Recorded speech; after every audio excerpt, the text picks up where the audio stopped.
Hello दोस्तों क्यों जब भी कोई दान की बात करता है तो सबसे पहले मन में दानवीर कर्ण की ही याद आ जाती है। या कभी कभी ऐसा भी बोला जाता है कि दान ऐसा करना चाहिए कि दाएं हाथ से यदि दान दो तो बाएं हाथ को नहीं पता चलना चाहिए। तो चलिए दोस्तों, इसे महाभारत की एक कहानी से समझते हैं। तो उससे पहले चैनल पर नए हैं तो प्लीज़ सब्सक्राइब कर लीजिए। दोस्तों, एक बार अर्जुन और श्री कृष्ण एक उपवन में विहार कर रहे थे।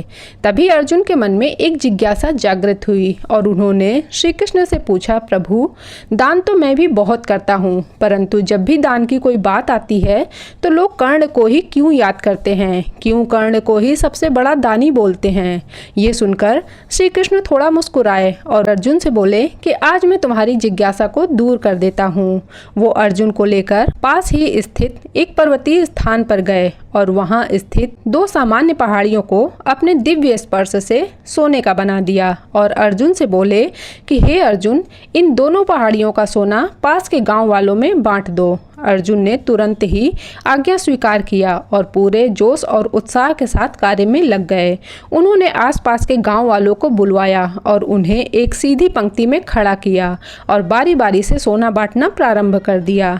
वो हर व्यक्ति को ये भी देखकर दे रहे थे कि किसे कितनी आवश्यकता है। उन्होंने इसका भी ध्यान रखा कि कोई भी व्यक्ति बार बार आकर दोबारा सोना ना ले। सभी गांव वाले अर्जुन की जय जयकार करते जा रहे थे। इससे अर्जुन भी हर्षित हो रहे थे कि उन्हें प्रभु के आदेश पर पुण्य करने को मिल रहा है। अर्जुन ये कार्य 2 दिन और 2 रातों से बिना विश्राम किए, बिना रुके किए जा रहे थे, किंतु गाँव के लोग पुनः लौट कर आ जाते और पंक्ति में लग जाते। अब अर्जुन थकने लगे थे। उन्होंने पहाड़ियों की तरफ देखा तो पहाड़ियों का सोना अभी भी पहले के जैसा ही था।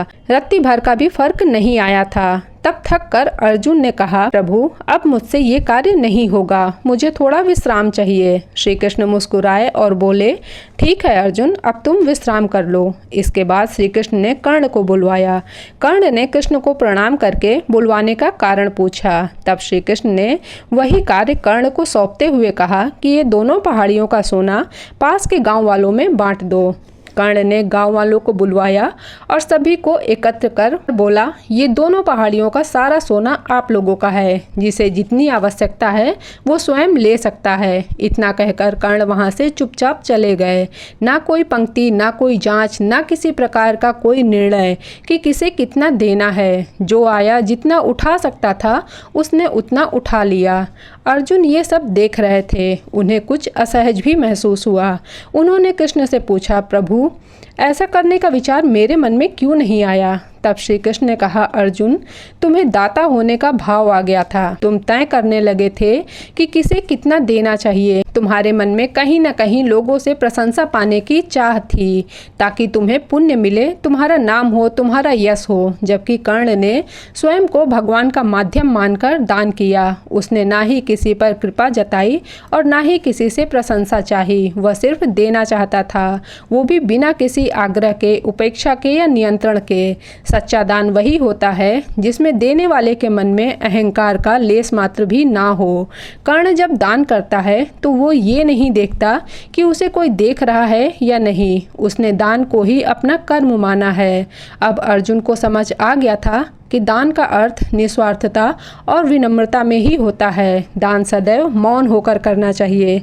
तो दोस्तों, वीडियो पसंद आई हो तो लाइक, शेयर, कमेंट्स जरूर कीजिएगा। चैनल पर बने रहने के लिए थैंक्स फॉर वॉचिंग।